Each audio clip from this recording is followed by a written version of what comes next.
Un joven duque imploró a una plebeya campesina que fingiera ser su esposa. Lo que ella hizo cambió su destino.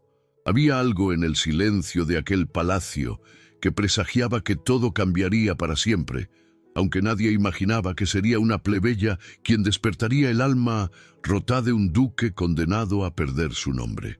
El invierno de 1792 se extendía como un velo gris sobre los campos de Castilla cuando el joven duque Rodrigo de Villalta regresó al imponente palacio de Monteverde. A sus 29 años, cargaba el peso de una dignidad heredada y el dolor silencioso de una infancia marcada por la traición. Su madre, la duquesa viuda, vivió la más amarga de las traiciones cuando su esposo la abandonó por otra mujer. Rodrigo creció entre el silencio de esa herida y las lágrimas que su madre nunca permitió mostrar en público. Comprendió desde niño que el amor no era noble ni puro. Era una ilusión que destruía familias, que quebraba reinos. Juró que jamás se dejaría atrapar por esa debilidad. Rodrigo había hecho una promesa. Nunca entregaría su corazón a nadie. El amor era una debilidad que los nobles no podían permitirse, una trampa que destruía la valentía y convertía a los hombres en sombras de sí mismos. Pero el destino tenía otros planes. La carta llegó en una tarde donde la brisa invernal susurraba entre los cipreses del jardín. El sello de cera roja llevaba el escudo de la corona, y sus palabras cambiaron todo. Según las leyes del reino y la voluntad de su difunto abuelo, si no contraía matrimonio legalmente antes de cumplir 30 años, perdería su título, sus tierras y todo el legado de los Villalta. Le quedaban exactamente 3 meses. Pero había algo más en esa carta que Rodrigo no había notado en su primera lectura desesperada. Al final, con tinta más pálida, una línea adicional que heló su sangre, y si el matrimonio fuera declarado fraudulento por cualquier razón, las consecuencias serían las mismas. Alguien sabía algo, o al menos sospechaba. ¿Pero quién? Rodrigo leyó la carta una y otra vez, sintiendo cómo su mundo se desmoronaba. No era solo la pérdida de un nombre o de riquezas, era la desaparición de siglos de historia, la traición a la memoria de todos los que habían llevado ese apellido con honor. Sus manos temblaron mientras contemplaba el retrato de su madre. ¿Cómo podía casarse cuando había jurado nunca amar? ¿Cómo podía encontrar una esposa en tan poco tiempo sin entregar su alma? Los días siguientes fueron un tormento. Revisó listas de doncellas nobles disponibles, todas ellas calculadas pretendientes que veían en él solo un título y una fortuna. La idea de una unión sin amor no lo aterrorizaba, pero sí la de ser vulnerable ante alguien que pudiera lastimarlo como su padre había lastimado a su madre. Necesitaba una solución que protegiera tanto su título como su corazón. Fue durante uno de sus paseos desesperados, montando por senderos desconocidos para escapar de la presión, que el destino intervino. Su caballo se asustó por el rugido lejano de un torrente y Rodrigo cayó con fuerza contra las piedras de un sendero rocoso. El dolor en su costado era intenso y la sangre que manchaba su camisa le hizo comprender que estaba en verdadero peligro. Fue entonces cuando la vio. Elena Morales caminaba por el sendero cargando un cántaro de agua, su vestido sencillo de lana oscura ondeando con la brisa. Tenía 24 años, aunque su mirada serena parecía contener la sabiduría de alguien mayor. Al verlo herido, no dudó un instante. Sin preguntar quién era o de dónde venía, se acercó con la naturalidad de quien está acostumbrada a ayudar sin esperar nada a cambio. «Está herido», murmuró con voz suave, arrodillándose junto a él. «Mi casa está cerca, puedo ayudarle». Rodrigo, acostumbrado a la adulación y el protocolo, se sorprendió por la sencillez de sus palabras. Elena no lo había reconocido como noble. Para ella, era simplemente un hombre que necesitaba ayuda. Con cuidado infinito, Lo ayudó a levantarse y lo llevó a su humilde hogar. La casa era pequeña, pero limpia, con el aroma cálido del pan recién horneado y hierbas medicinales que colgaban del techo.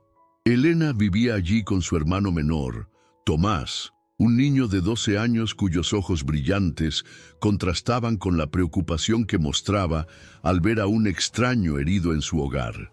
Durante 3 días, Elena cuidó de Rodrigo con una ternura que él jamás había experimentado. No había cálculo en sus gestos, ni interés oculto en su amabilidad. Simplemente curaba sus heridas, le llevaba caldo caliente y conversaba con él sobre cosas simples: el clima, las cosechas, las historias que le contaba a Tomás antes de dormir.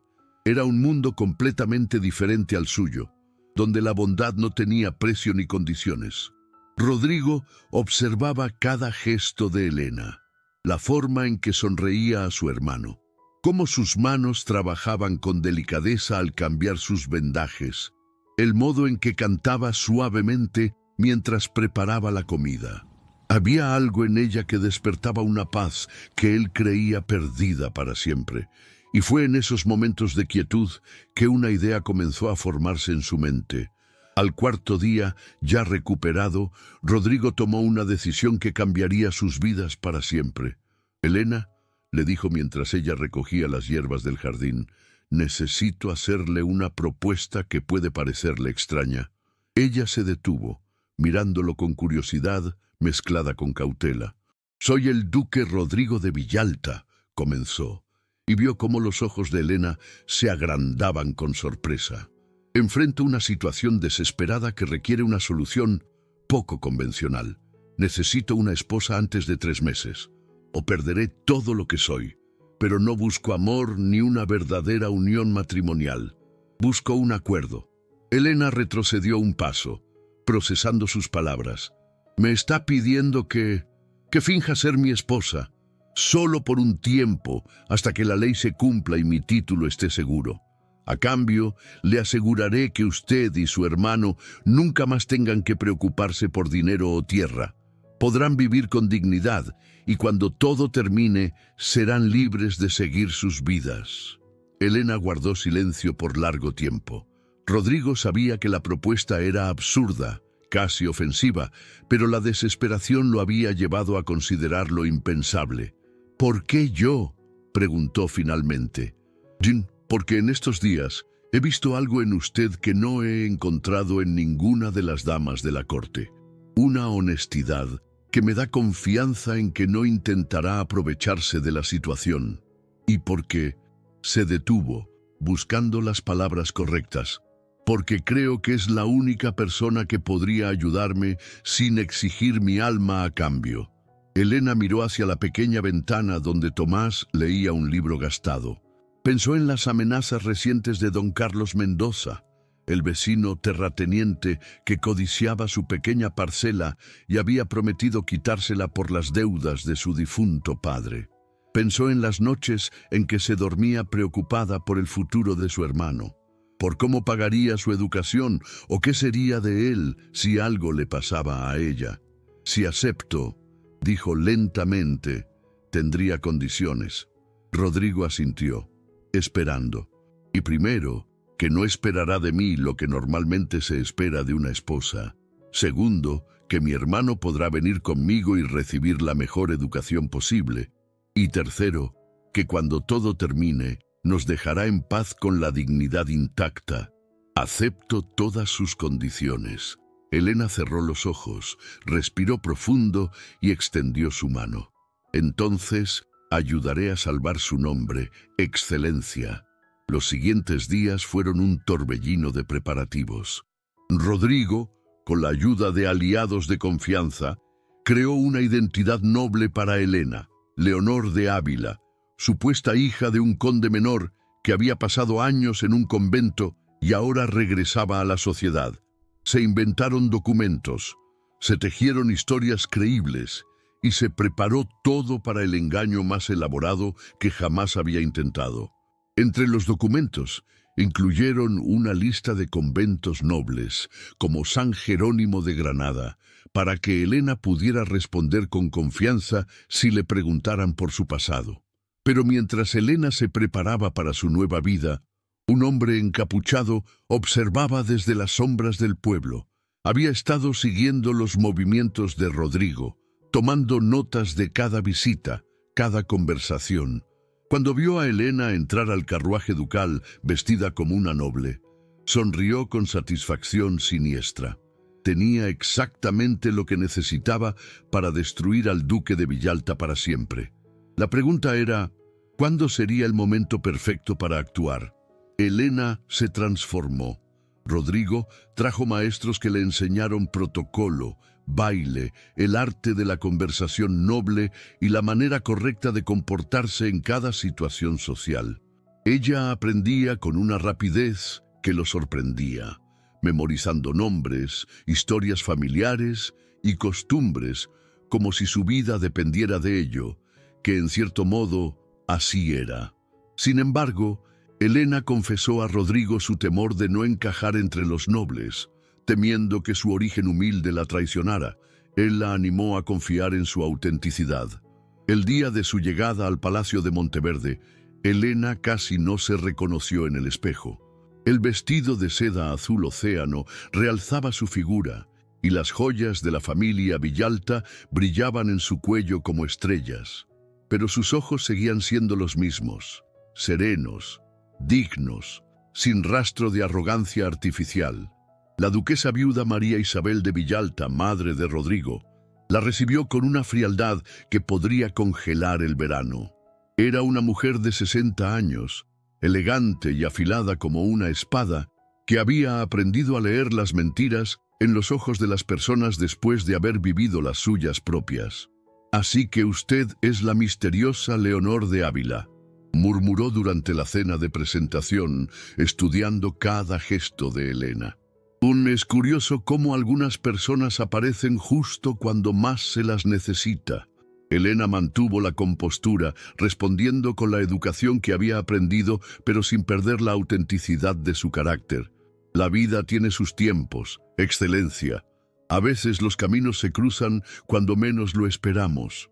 Rodrigo observaba la interacción con tensión, sabiendo que su madre era capaz de detectar una mentira a kilómetros de distancia. Pero Helena navegaba las conversaciones con una gracia natural que lo impresionaba día tras día. Los primeros meses en el palacio fueron un equilibrio delicado. Helena se ganó el respeto de los sirvientes con su amabilidad genuina, algo completamente diferente a la altivez que esperaban de una noble. Con Rodrigo mantenía una relación cordial pero distante, cumpliendo perfectamente su papel de esposa conveniente durante las apariciones públicas, pero retirándose a habitaciones separadas cuando estaban solos. Sin embargo, Helena comenzó a notar cosas extrañas, cartas que llegaban por la noche y desaparecían antes del amanecer, susurros que se detenían abruptamente cuando ella aparecía, y más inquietante aún, la sensación constante de ser observada cuando caminaba por los jardines. Una tarde, mientras leía junto a la fuente, encontró una nota sin firma escondida entre las páginas de su libro. «Sé quién eres realmente. Pronto todos lo sabrán». El papel tembló en sus manos. ¿Quién más conocía su secreto? Rodrigo se sorprendía observándola. La forma en que leía en secreto por las noches para no cometer errores al día siguiente. Cómo ayudaba en silencio a los sirvientes más jóvenes.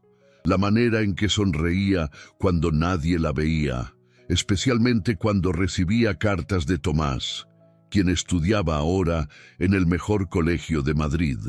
Pero fue la llegada de la condesa Eugenia de Haro lo que puso a prueba la farsa de manera peligrosa. Eugenia había sido la pretendiente favorita de Rodrigo antes de su partida a la corte años atrás. Era hermosa, calculadora, y había esperado pacientemente su regreso, segura de que se convertiría en duquesa. Hija menor de una familia noble empobrecida, había visto en Rodrigo no solo un amor imposible de juventud, sino su única oportunidad de recuperar el estatus que su familia había perdido tras las deudas de su padre.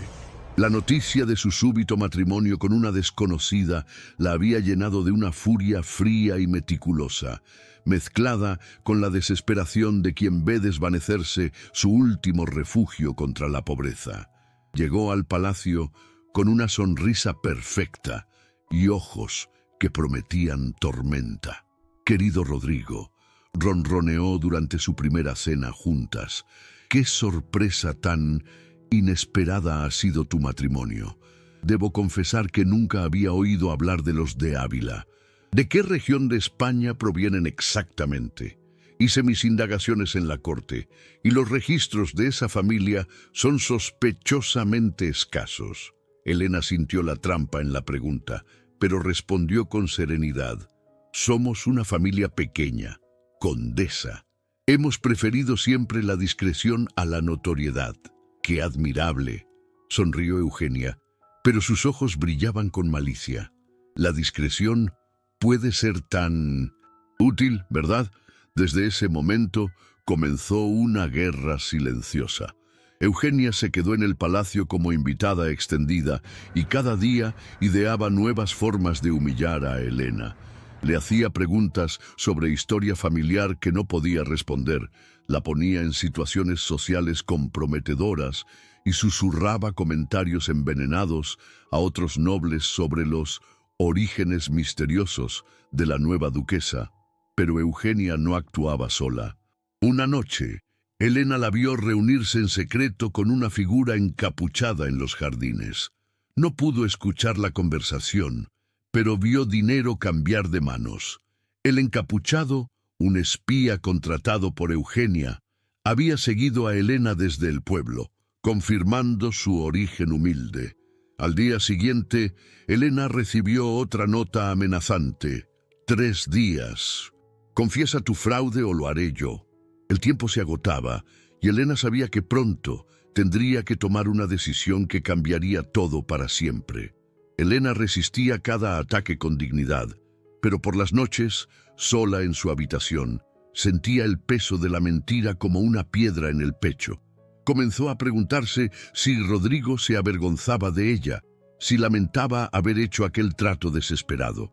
Rodrigo, por su parte, luchaba contra sentimientos que había jurado nunca experimentar. Cada día que pasaba, Elena le parecía menos la campesina a quien había pedido ayuda, y más una mujer extraordinaria que enfrentaba un mundo hostil con una valentía que él mismo envidiaba.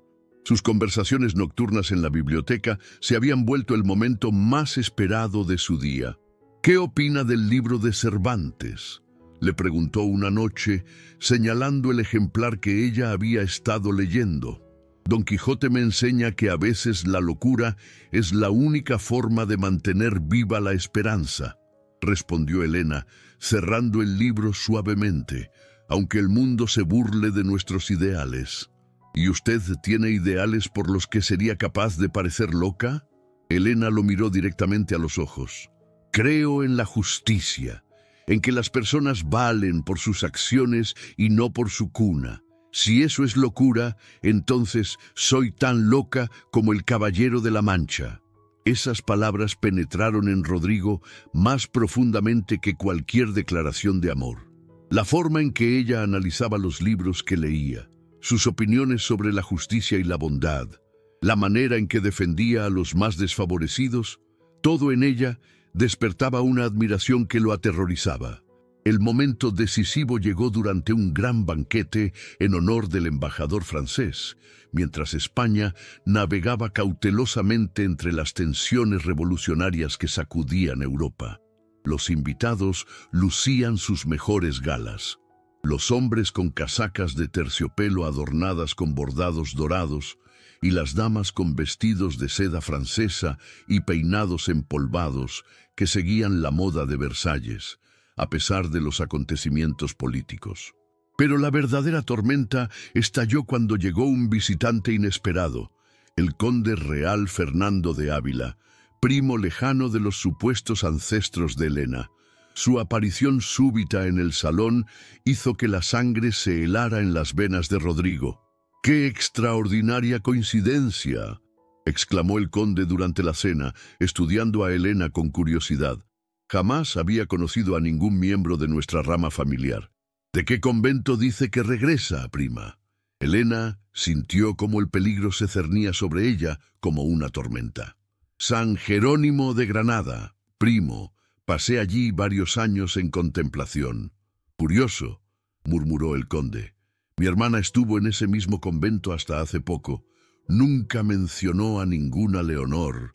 El silencio en la mesa se volvió espeso como la miel. Eugenia había planeado cuidadosamente su golpe maestro, pero esta revelación superaba sus expectativas. Con una sonrisa venenosa murmuró: «¿Qué misterios tan fascinantes surgen en las cenas?». Fue entonces cuando la duquesa viuda, que había observado toda la escena, se levantó con la majestuosidad de una reina. «Conde Fernando», dijo con voz clara, «las mujeres que buscan la paz del convento a menudo prefieren la discreción sobre su pasado. Es una virtud que deberíamos respetar en lugar de cuestionar». El conde, comprendiendo la advertencia implícita de la duquesa, inclinó la cabeza. «Por supuesto, Excelencia, discúlpeme si mi curiosidad familiar fue inapropiada, pero el daño estaba hecho». Eugenia, no satisfecha con solo plantar la semilla de la duda, había ideado una trampa adicional. Convenciendo a una de las doncellas con mentiras, logró sabotear el vestido de Elena minutos antes del baile que seguiría a la cena. Los cordones se aflojaron y la seda se desgarró justo cuando Elena hacía su entrada al salón de baile. El tropiezo fue inevitable. Elena cayó frente a todos los invitados, su vestido desgarrándose aún más y su dignidad aparentemente hecha pedazos. Los murmullos maliciosos llenaron el salón y Eugenia sonrió con satisfacción desde su lugar en la mesa principal. Pero entonces ocurrió algo inesperado. En medio de la humillación, mientras Elena luchaba por ponerse en pie, un sobresellado cayó de entre los pliegues de su vestido desgarrado. El embajador francés, tratando de ayudar, lo recogió y lo examinó con curiosidad antes de entregárselo. Elena palideció al reconocer el sello. Era una de las cartas amenazantes que había estado recibiendo. La última que decía: «Esta noche todos conocerán la verdad sobre la falsa duquesa». Rodrigo se levantó inmediatamente, ayudando a Elena a ponerse en pie. Vio el terror en sus ojos y supo que algo terrible estaba a punto de suceder. Pero en lugar de las palabras de apoyo que ella esperaba, él se limitó a mantener el protocolo, escoltándola fuera del salón en silencio, mientras por dentro luchaba contra el pánico de saber que su secreto estaba a punto de ser revelado. Esa noche escribió la carta que pondría fin a la farsa. «Excelencia», comenzaba con la formalidad que había aprendido a usar después de los eventos de esta noche. «Creo que es momento de reconocer que mi presencia aquí causa más problemas de los que resuelve. He cumplido mi parte del acuerdo durante estos meses y ahora creo que es hora de que ambos recuperemos nuestras vidas verdaderas. Gracias por la protección que ha brindado a mi hermano y a mí. Me retiro con la esperanza de que podamos olvidar esta farsa con dignidad. Cuide de su nombre, que ahora está seguro. Nosotros cuidaremos de nuestra paz». Elena partió al amanecer, llevándose solo lo que había traído. Tomás, que había venido a pasar las vacaciones, la acompañó sin preguntas, entendiendo que algo fundamental había cambiado en el corazón de su hermana. Rodrigo encontró la carta en su escritorio junto con las joyas de la familia que Elena había usado durante su tiempo como duquesa. Leyó las palabras 1, 2, 3 veces, sintiendo cómo algo se rompía en su pecho. Había conseguido lo que quería. Su título estaba seguro, su patrimonio intacto, su corazón supuestamente protegido. Entonces, ¿por qué se sentía como si hubiera perdido lo más valioso que había tenido jamás? Los meses siguientes fueron los más largos de su vida. Rechazó cortésmente a todas las pretendientes que su madre sugería, alegando que necesitaba tiempo para procesar su pérdida. Pero por las noches caminaba por los jardines donde Elena solía leer, visitaba la biblioteca donde habían compartido tantas conversaciones y se preguntaba qué habría pasado si hubiera sido valiente esa noche en el banquete. Fue su madre quien finalmente lo confrontó en una conversación que cambiaría todo. «Hijo mío», le dijo una tarde mientras tomaban té en el salón principal, los rayos dorados del atardecer filtrándose por las ventanas emplomadas. «He vivido demasiados años para no reconocer a un hombre enamorado cuando lo veo». «No sé de qué hablas, madre». La duquesa dejó su taza de porcelana china sobre la mesa con un tintineo suave. «Hablo de Elena. Al principio desconfié de ella, lo confieso. Su aparición súbita, su historia, todo parecía demasiado conveniente», suspiró profundamente. «Pero la he observado estos meses. He visto cómo trata a los sirvientes, cómo se levanta temprano para llevar comida a las familias necesitadas cuando cree que nadie la ve. He visto la genuina bondad en sus ojos cuando lee a los niños del pueblo.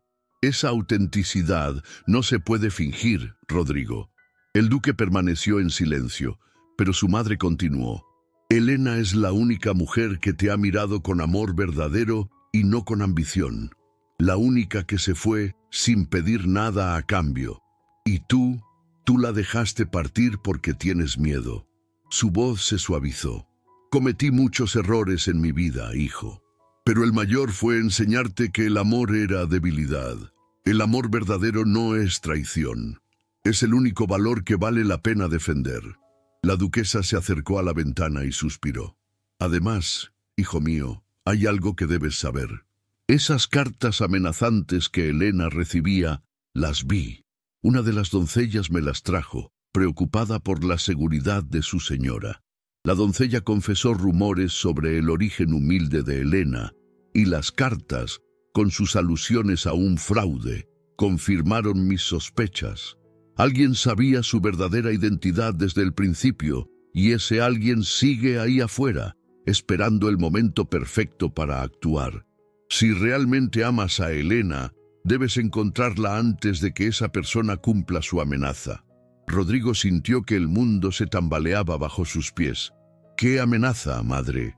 «La última carta llegó ayer. Decía, si el duque no confiesa su fraude matrimonial en una semana, revelaré la verdad al rey personalmente. Rodrigo, te quedan 3 días». Esas palabras resonaron en Rodrigo durante días.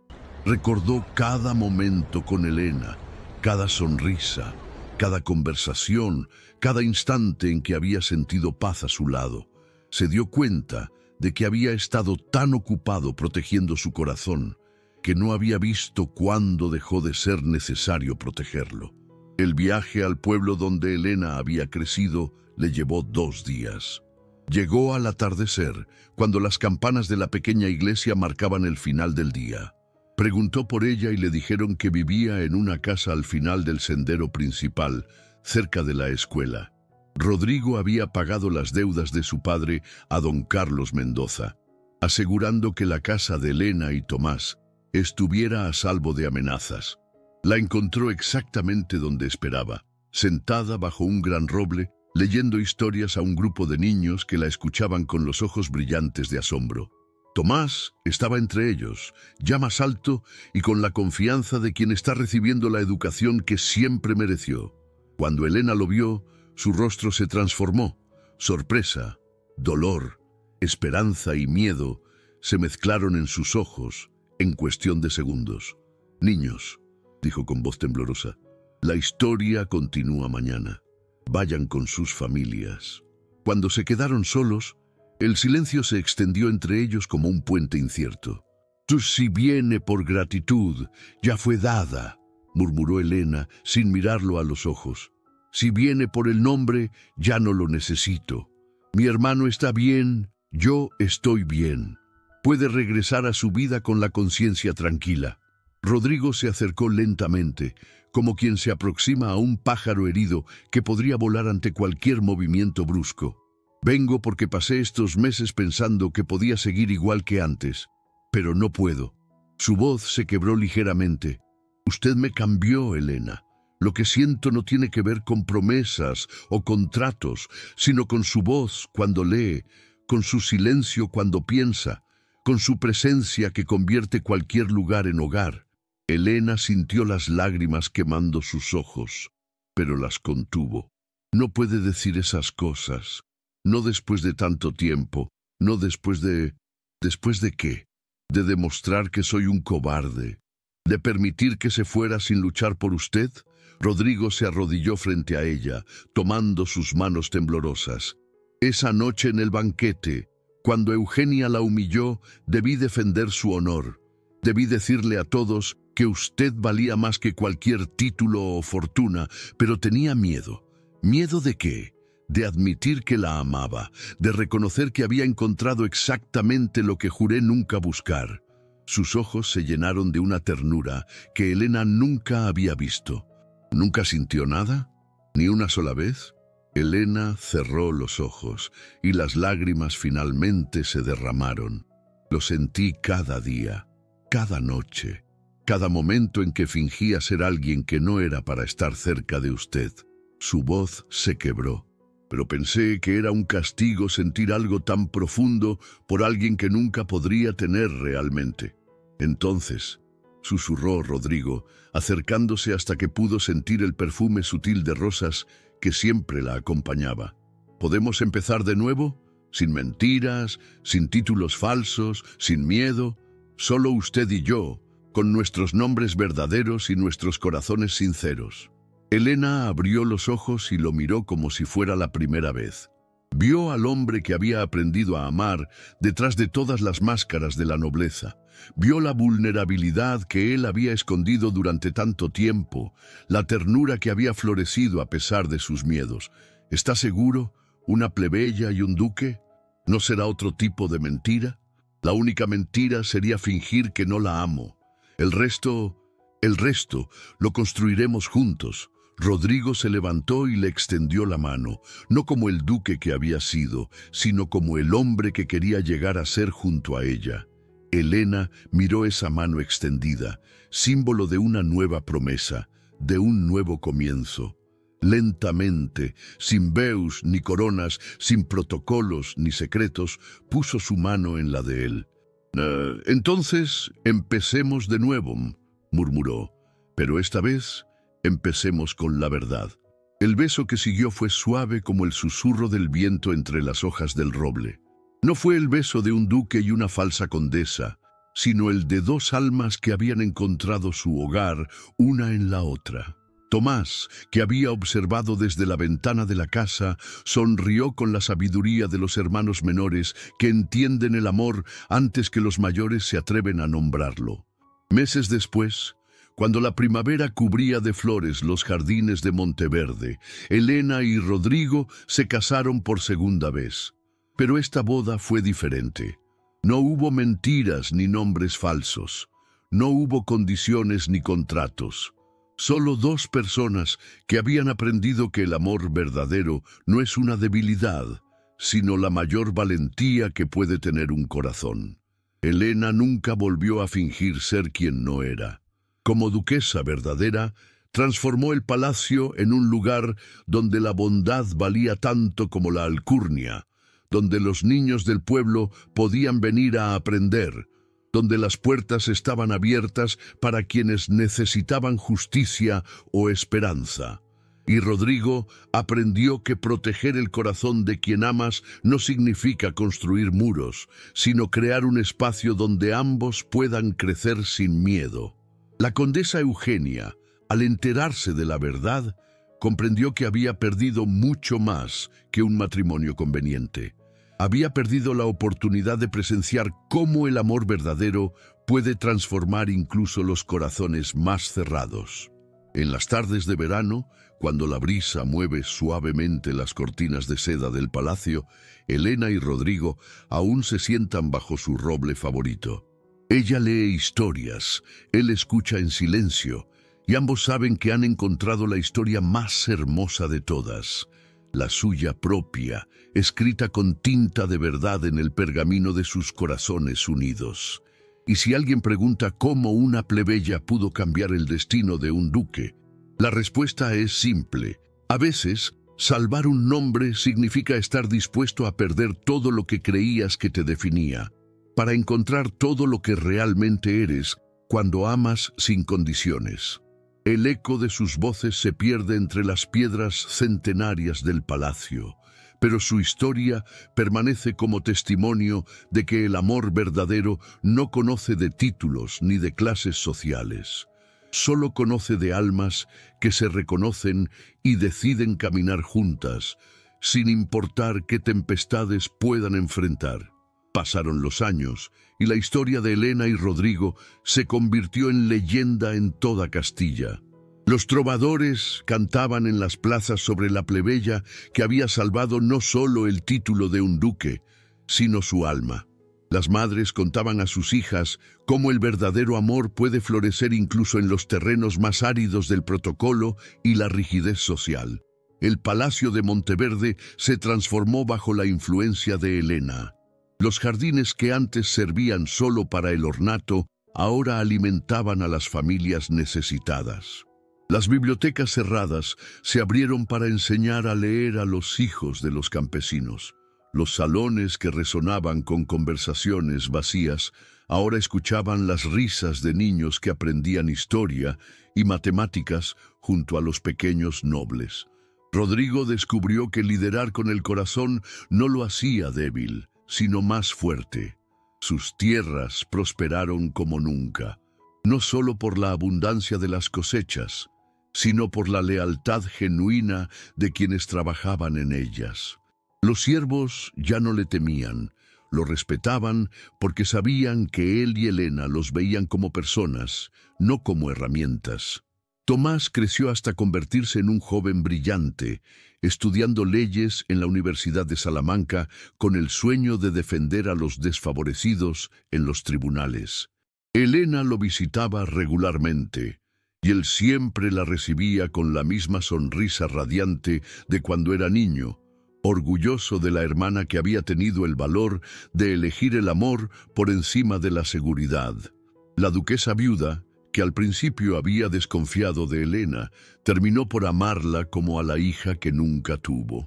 En sus últimos años, confesó que Elena le había enseñado que la verdadera nobleza no estaba en los pergaminos antiguos, sino en las acciones diarias de bondad y justicia.